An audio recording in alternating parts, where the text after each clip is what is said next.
అందరికీ నమస్కారం అండి. ఈరోజు మనము మిథున రాశి వారి యొక్క జాతక ఫలితాలను తెలుసుకోబోతున్నాము. మిథున రాశి వారికి జూలై 23 అనగా గురువారం నాడు వీరి యొక్క జాతక ఫలితాలను తెలుసుకోబోతున్నాం. అయితే మిథున రాశి వారు ఎవరైతే ఇప్పుడే కొత్తగా మన ఛానల్ చూస్తున్నారో దయచేసి ఛానల్ సబ్స్క్రైబ్ చేసుకొని వీడియోకి లైక్ చేసి సపోర్ట్ చేయడం మాత్రం మర్చిపోకండి. మరి వీడియోని ఎక్కడ కూడా స్కిప్ చేయకుండా చేరువ చూసినట్లయితేనే మీకైతే పూర్తిగా అర్థమవుతుంది. రేపటి రోజున మీ యొక్క రాశి ఫలితాల ప్రకారం మీకు ఏ విధంగా ఉండబోతుందో తప్పకుండా తెలుసుకుందాము. మరి అంతకన్నా ముందుగా ప్రతి ఒక్కరికి కూడా ఏదో సమస్య ఉంటుందండి. సమస్యలు అంటే ఉండరు కదా. మరి ఆ సమస్యల పరిష్కారం కోసం ఎక్కడెక్కడికో వెళ్ళి జ్యోతిష్యం చెప్పించుకొని నిరాశ చెంది ఉంటే ఒక్కసారి మన గురుగారిని కాంటాక్ట్ అవ్వండి. శ్రీ తుముక దుర్గాదేవి ఆశీస్సులతో జ్యోతిషి అబ్బర్ను మన గురుగారు అఘోర తాంత్రివిత్తో స్త్రీ పురుష వశీకరణ చేస్తారు. ప్రత్యేకమైన పూజలు చేసి భార్యాభర్తల సమస్యలు, మానసిక సమస్యలు, ప్రేమ పెళ్లి సమస్యలు, చెడు ప్రయోగాలు నివారణ 100% చేస్తారు. మీరు కోరుకున్న స్త్రీ కానుకుంటున్నారా? మీరు కోరుకున్న పురుషుడు కానుకుంటున్నారా? అయితే ఒక్కసారి మన గురుగారిని సంప్రదించి చూడండి. మన గురువు పేరు వచ్చి కుమార్ సాంగ్ గారు.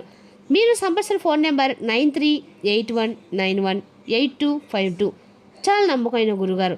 సమస్య మీది పరిష్కారం మాత్రం ఖచ్చితంగా మన గురుగారి దగ్గర అయితే కలదండి.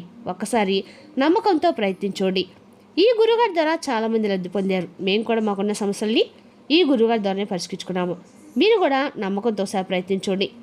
ఇక ఇప్పుడు మిథున రాశి యొక్క నక్షత్రాలు మృగశిర 3-4 పాదాలు, ఆరుద్ర పునర్వసు 1-3 పాద నక్షత్రం వారికి రేపటి రోజున శుభప్రదంగా ఉంటుంది. కొత్త ఆలోచనలు కార్యరూపం దాల్చే అవకాశం ఉంది.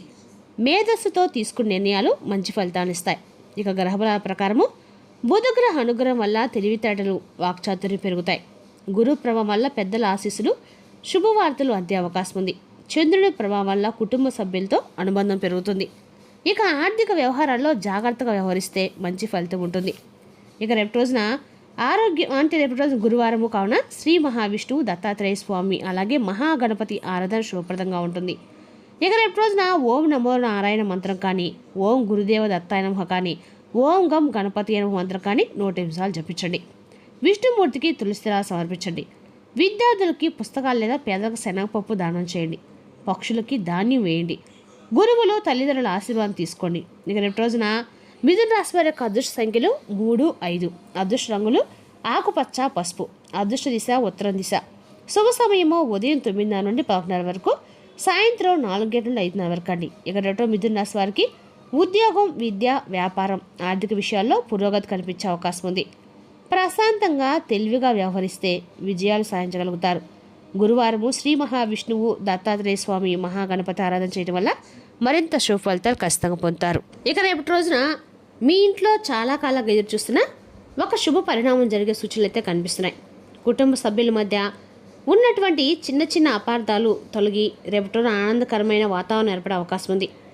ఇంటికి శుభవార్త వచ్చే సూచనలు కూడా ఉన్నాయి. అయితే ఈ శుభ పరిణామం ఎప్పుడు, ఎలా జరుగుతుంది, ఈ రాశి ప్రకారం ఎలాంటి జాగ్రత్తలు తీసుకోవాలి, పూర్తి వివరాలు తెలుసుకుందామండి. ముందుగా ఈ రాశి వారి యొక్క మనసులో కనుక మనం గమనించినట్లయితే అండి, ఈ రాశి వారు అందరితో కూడా చాలా చక్కగా ప్రేమగా మాట్లాడతారు. అబద్ధాలు అస్సలు చెప్పరండి. చాలా చక్కటి నిజాయితీ పనులను చెప్పుకోవాలి. మాట్లాడరు కూడా. అలా మాట్లాడడం కూడా ఇష్టం ఉండదండి. ఉన్నది ఉన్నట్లుగా చక్కగా మాట్లాడతారు. కొంతమంది ఏంటంటే వీరి నుండి దూరం అయిపోతూ ఉంటారు. అయితే ఇప్పటి వరకు వీరు ఎన్నో కష్టాలను, బాధలను పడ్డారనమాట. వీరికి తెలివితేటలు కూడా చాలా ఎక్కువగానే ఉంటాయి. జీవితంలో డబ్బును బాగా సంపాదించాలని చెప్పి అనుకుంటారు. కుటుంబం యొక్క బరువు బాధలు కూడా చాలా ఎక్కువగా ఉంటాయి. దానికోసం నిరంతరం కూడా కష్టపడుతూ ఉంటారు. కుటుంబం కోసము ప్రాణమైన ఇస్తారనమాట. అంతగా ఉంటారు. అలాగే ఈ రాశి వారికి ఎప్పుడు కూడా అంటే అండి, వాళ్ళకున్న వాటిలో ఎప్పుడు ఎవరిని కూడా దెబ్బతీస్తూ పక్క వాళ్ళని ఆశ్రయపడాలని అనుకునే మనస్తత్వం అయితే కానే కదండి. రేపటి నుంచి వీరికి లాభాలు ఎక్కువ రాబోతున్నాయి. రేపటి నుండి ఎక్కువ లాభాలు ఎక్కువ రాని వీరు చూస్తారు. జీవితంలో చాలా అద్భుతమైన స్థాయికి రావాలని చెప్పి మీరు ఎప్పుడు కూడా అనుకుంటూ ఉంటారు. మీ కళను మీరు ఎప్పుడు అంటే ఒక విజయ దిశగా మీరు రావాలని చెప్పి ఆశపడుతూ ఉంటారు. ఒక విజయ దిశగా మీరు చెప్పుకోవాలండి. కుటుంబంలో కూడా మీరు తప్పకుండా విజయం దగ్గరలో ఉన్నారని చెప్పి కొన్ని రోజుల నుండి గతంలో కంటే పోల్చుకుంటూ ఇప్పుడు కుటుంబంలో ఉన్నటువంటి సమస్యలు కూడా తొలగిపోవడం చూస్తారు. అది కూడా ఒక దైవానుగ్రహం ద్వారా. ఈ రాశి వారికి జాలిగుణం కూడా చాలా అధికంగా ఉంటుంది. అలాగే ప్రతి ఒక్కరికి కూడా వీరు సహాయం చేస్తూ ఉంటారు. నమ్మిన వారి కోసం ఏదైనా చేస్తారు. అలాగే వీరికి ఏ కష్టం వచ్చినా కూడా ఎటు వ్యక్తులకి తోడుగా ఉండటము వీరికి బాగా అలవాటు. అయితే ఈ రాశి వారు చాలా నమ్మకస్తులు కూడా అండి. ఎవరికైనా మాట ఇస్తే దాన్ని నిలబెట్టుకుంటారు. ఇక మీరు కొందరిని నమ్మటం వల్ల మోసపోతూ ఉంటారు. అయినా మంచి భవిష్యత్తు అనేది రాసి పెట్టుకొని ఉంటుందండి. భగవంతుడు ఏంటంటే మంచి వారికి కష్టాలు ఎక్కువ పెడుతూ ఉంటాడు కదా. మరి మనకి ఎందుకు ఈ కష్టాలు వస్తున్నాయి అంటే మనం చేసినటువంటి కర్మఫల ఆధారంగానే, లేదంటే మనం చేసినటువంటి తెలియనటువంటి పనులు కావచ్చు, ఇలాంటివి ఎన్నో ఏర్పడతాయండి. అంటికి కూడా భగవంతుడు కారణం కాదు. కాబట్టి మనకు తెలిసింది భగవంతుడు మనకు జ్ఞానాన్ని ఇచ్చింది. ఎందుకంటే మనం మన పనులు చేసుకుంటూ వెళ్ళటము, మనకు జ్ఞానాన్ని ఇచ్చింది కూడా పశువులకు జ్ఞానం లేదు కదా. కాబట్టి మనకు ఒక ఆలోచన ప్రవర్తన ఉండాలి. కాబట్టి ప్రవర్తిస్తూ ఉండకూడదు. మనకు జ్ఞానం ఇచ్చినటువంటి భగవంతుని ఎప్పుడు కూడా దూషించకూడదు. మనకు ఏది మంచి ఏది చెడు అనేది తెలుసుకునేటువంటి జ్ఞానం ఉంది. కాబట్టి మనం ఏదైనా ఒక పని చేసేటప్పుడు ఆ పని కరెక్టా కాదని నిర్ణయం తీసుకొని జాగ్రత్తగా చేయాలి. అలాగే చేసిన తర్వాత అయ్యో మేము ఇలా చేయకుండా ఉంటే బాగుండని చెప్పి తర్వాత అనుకునే కంటే కూడా ముందుగానే 1-2 సార్లు ఆలోచించుకొని ఏదైనా ఒక పని కరెక్టా కాదని చేయడం వల్ల ఏదైనా నష్టమా సమాజానికి ఏదైనా కష్టమా అనేది కూడా 2 సార్లు ఆలోచించుకొని అప్పుడు మనము ఆ పని చేసినట్లయితే మనకి అంతా కూడా మంచిగా ఉంటుందన్నమాట. ఇక ఏదైనా నిర్ణయం తీసుకుంటే దాన్ని ఒకసారి ఆలోచించుకోవాలండి అనేది డిసైడ్ అవుతూ ఉంటాం. అయితే మీ కష్టానికి ప్రతిఫలం ఎప్పుడో మీరు పొందబోతున్నారు. అదృష్టం మిమ్మల్ని వరించబోతుంది. ఇంకా ముందు ముందు రోజుల్లో కూడా మీరు మంచిగా ఏదైనా ఒక స్టార్ట్ చేసినటువంటి కొత్త పనులు కావచ్చు, బిజినెస్లు కావచ్చు, ఇవన్నీ కూడా మీకు మంచి లాభాన్ని తెచ్చిపెడతాయి. ఇక రేపు రోజున మీరు తెచ్చుకోవాలని కొత్త స్థలం కొనుగోలు చేయాలని చెప్పి 2 రోజులు ఉన్నట్లయితే రేపు మీకు బ్రహ్మాండమైన రోజు చెప్పుకోవాలండి. అలాగే చాలా రోజుల నుండి మీ కళ కూడా సాకారం అయితే రేపు రోజున కాబోతుందని చెప్పుకోవాలి. అదేవిధంగా మంచి శుభవార్త మీరు వింటారు. అలాగే ఈ రాశి వారికి పైకి చూసేందుకు మాత్రం చాలా ధైర్యంగా ఉంటారు, కానీ లోపల మాత్రం సున్నితమైనటువంటి హృదయాలన్నమాట. ఎంత పెద్దవారికైనా కానీ అసలు బయట పడరండి. ఏంటంటే వీరు తప్పు చేయకపోతే అసలు ఎందుకు మేము తప్పు చేయబడి ఎందుకు ఇంత బాధపడాల్సి వస్తుందని 1-2 సార్లు ఆలోచించుకుంటూ ఉంటారు. కానీ వీరు మనస్తత్వం కూడా చాలా మంచి మనస్తత్వం అని చెప్పుకోవాలండి. ఒకరిని ఎప్పుడు కూడా కీడు తలపెట్టాలని, ఒకరిని దూషించాలని కూడా ఎప్పుడు అనుకోరు. వారికి ఉన్న దాంట్లోనే బతుకుతూ ఉంటారు. వారికి ఉన్న దాంట్లో తృప్తిగా ఉంటూ ఉంటారు. ఇక అసలు మీరు బయటపడంటే మీరు తప్పు చేయకపోతే ఎవరిని ముందు కూడా తలదించరండి, భయపడరు కూడా. మీరు జీవితంలో ఎన్నో కోల్పోయారు. ఏ పని చేసినా నష్టం ఎదుర్కొన్నారు, అలాగే అవమానాలు ఎదుర్కొన్నారు. ఇటువంటివి కూడా మీరు ఎదుర్కొని చాలామంది దగ్గర మోసపోయి చాలా బాధలు కూడా అనుభవించారు. అయితే ఆపదలో ఉన్నప్పుడు మీకు ఎవరు కూడా సహాయం చేయలేదు కదండి. కాబట్టి కొంతమంది వ్యక్తులతో జాగ్రత్తగా ఉండండి. భగవంతుని మాత్రమే మీరు నమ్ముకొని ఆయన అనుగ్రహానికి మాత్రమే మీరు పాత్రలుకండి. ఇక ఈ రోజుల్లో ఎవరిని కూడా నమ్మడానికి లేదండి. మనం ₹1 సంపాదించుకొని ₹1 మనం వృద్ధిలోకి వస్తున్నామని అనుకున్నప్పుడు మన ద్వారా అన్ని విషయాలు తెలుసుకొని మనల్ని ముంచేటువంటి జనాలు నమ్మటం కంటే కూడా భగవంతుని నమ్ముకోవటం మంచిదండి. అలాగా ఆధ్యాత్మిక పరంగా కూడా మీరు చాలా ఎంతైనా కానీ మనసును డైవర్ట్ చేసుకునే వాళ్ళు చాలా ఇంప్రూవ్మెంట్ అవుతూ ఉంటారు. ఒక్కటిగా తొలగిపోతూ ఉంటాయి. ఇక ఈ రాశి వారు చూసినట్లయితే ముఖ్యంగా అండి, రేపటిలో కొన్ని సందర్భాల్లో మీరు తొందరపాటు నిర్ణయాలు ఎక్కువగా తీసుకుంటూ ఉంటారు.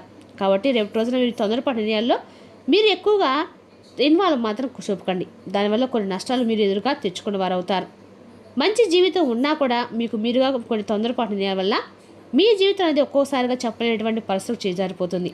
చేసినటువంటి పనిలో మీకు భగవంతుని అనుగ్రహం అనేది కూడా బాగా రేపు రోజు కనిపిస్తుంది. మరి ఇంతకీ ఒక దేవత అని చెప్పాం కదండి. ఆ దేవత ఎవరు? మరెవరో కాదండి, రేపటి రోజున మీకు లక్ష్మీదేవి ఆరాధన అనేది కూడా మేలు చేస్తుంది. ఆ లక్ష్మీదేవి యొక్క అనుగ్రహం అనేది మీ పైన కలగబోతుందండి. కాబట్టి ఇప్పుడు ఖచ్చితంగా కూడా మీరు రేపు రోజున ఎక్కడైనా సరే మీకు దగ్గరలో ఉంటే ఆలయంలో అమ్మవారి యొక్క కుంకుమార్చన చేసుకోండి. ఏ దేవత విగ్రహమైనా పర్వాలేదండి, అమ్మవారు ఏ రూపంలో ఉన్న అమ్మవారైనా సరే మీరు దగ్గరలో ఉన్న గుడికి వెళ్ళి చక్కగా అమ్మవారికి కుంకుమార్చన చేసుకొని, ఎక్కడైనా గురుదేవత ఉంటే ఆర్థికంగా రేపు పసుపు రంగు బట్టలు ధరించి స్వామివారి ముందు వేడుకోండి. ఆర్థికంగా మాకు ప్రయోజనం చేకూర్చమని వేడుకున్నట్లయితే మీకు అంత అనుకూలంగా ఉంటుంది. కాబట్టి మన బిడ్డలు ఏం చేస్తున్నారో ఏంటో అని చెప్పి కూడా మీరు ఖచ్చితంగా చూసుకుంటూ ఉండండి. కాబట్టి మన బిడ్డల మీద, మన సంతానం పట్ల, మన పెద్దవాళ్ళ పట్ల ఎంత ముఖ్యమైన జాగ్రత్త ఉంటుందో, అలాగే రేపటి మీరు లక్ష్మీదేవి ఆరాధన, అమ్మవారి యొక్క ఆరాధన అన్నీ కూడా మీకు మేలు చేస్తుంది. ఖచ్చితంగా కూడా మీరు ఇలాంటి పరిహారాలు చేసినట్లయితే, అమ్మవారి యొక్క కుంకుమార్చన చేసుకున్నట్లయితే మీకు రేపటి రోజున ఆర్థికంగా అంత అనుకూలంగా ఉంటుంది. ఇక అదేవిధంగా రేపటి రోజున మీకు ఖచ్చితంగా కూడా ఈ ఆషాఢ మాసంలో ఎక్కడైనా సరే దగ్గరలో ఎవరైనా స్వామివారు అంటే ఎక్కడైనా సరే మీ కులదేవతలు ఉంటాయి కదండి, కులదేవత యొక్క పూజ చేసుకున్న కూడా అందరూ మీకు మంచిగా ఉంటుంది. ఇక రేపటి మీకు విద్య, ఉద్యోగ, వ్యాపారాలు కూడా అంతా అనుకూలంగా ఉందని చెప్పుకోవాలండి. ఇంకా రేపటి రోజున మీ నీతి మిమ్మల్ని అన్ని విధాలు కూడా శ్రీరామ రక్షగా కాపాడుతున్నప్పుడు కూడా రేపటి మీరు అంటే దేవత అనుగ్రహం విస్మరించడం మాత్రం మర్చిపోకండి. కాబట్టి ఎక్కడైనా సరే అమ్మవారి యొక్క దేవత ఆరాధన చేయండి, మీకన్నా కూడా అనుకూలంగా ఉంటుంది. మనసులో ఎటువంటి ఆలోచనలు ఉండకుండా పైకి చక్కగా నవ్వుతూ ప్రకాశవంతంగా కనిపిస్తారు. ఆ లోపల ఎంత బాధలున్నా కానీ పైకి మాత్రం చూసేందుకు సున్నితమైనటువంటి మనసుతో ప్రశాంతంగా కనిపిస్తామట. కాబట్టి అప్పటికప్పుడే కోపం వస్తే సీరియస్గా ఉన్నా కూడా 2 నిమిషాల్లో మీరే మన డైవర్ట్ చేసుకుంటూ ఉంటారు. అలాగే మంచి మనస్తత్వాన్ని అయితే మీరు కలిగి ఉంటారని చెప్పుకోవాలండి. ఇక అలాగే మీ యొక్క లోపల మాత్రం ఏం దాచుకోరండి. ఒకసారి గాయపడితే మరలా అతుక్కోదంటారు కదా, అలా మీకు ఏదైనా ఒక మనసుకు గాయపడితే తిరిగి మరలా అతుక్కోవడం కూడా చాలా కష్టం. ఎందుకన్ని కష్టాలు బాధలు అని చెప్పి అనుకుంటుంటారు. కానీ ఇప్పటి నుండి మీరు మంచి రోజు వస్తాయని చెప్పుకోవాలండి. ముఖ్యంగా రేపటి రోజున చాలా అనుకూలమైన రోజు. ప్రయాణాలు కూడా రేపటి రోజు మీకు అనుకూలంగా ఉంటాయి.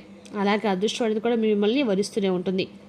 ఇక మీకు దగ్గరగా అనుకూలంగా మంచిగా ఏదైనా కానీ పొందాలని చెప్పనుకున్నటువంటి ప్రతిసారి కూడా మీ దగ్గర వెనక్కి వెళ్ళిపోతున్న లాభం అంటే ₹1 మన దాంట్లో ₹1 మనము చూడవచ్చని ఆఖరికి చివరి దాకా కూడా వచ్చేటువంటి సమయం వెనక్కి వెళ్ళిపోతూ ఉంటుందండి. కొంతమందికి అటువంటి వాటికి కూడా అడ్డంకులన్నీ కూడా తొలగిపోతాయి. పూర్తిగా మీకైతే లాభం వచ్చేందుకు ఆస్కారం ఉంది. అలాగే రేపటి మీకు ఆగిపోయిన పనులు ఏవైతే ఉన్నాయో అవి కూడా సకాలంలో రేపటి మీరు పూర్తి చేస్తారు. ఇక రేపటి ఈ రాశి వారు తమ కుటుంబం కోసం ప్రాణమైన కానిస్తారండి. కుటుంబంలో ఉన్న వారిని సంతోషం చూసుకుంటారు. ముఖ్యంగా ఏ కష్టం వచ్చినా కూడా మీరు ముందుంటారు. అలాగే వారి కోసం ఎన్నో త్యాగాలు చేస్తారు.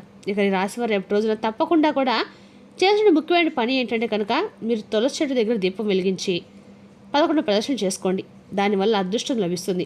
తులసీదేవి సాక్షాత్తు లక్ష్మీదేవి యొక్క స్వరూపం. అలాగే పరమేశ్వరుడి యొక్క ఆరాధన కూడా చేసుకోవడం వల్ల మీకు అంతా మంచిగా ఉంటుంది. అలాగే అమ్మవారి యొక్క ఆరాధన అస్సలు మర్చిపోకండి. రేపు రోజున మీకు రేపటి అమ్మవారి యొక్క అనుగ్రహం పరిపూర్ణంగా లభించబోతుంది. మరి తెలుసుకున్నాకండి ఈ రాశి యొక్క జాతక ఫలితాలు.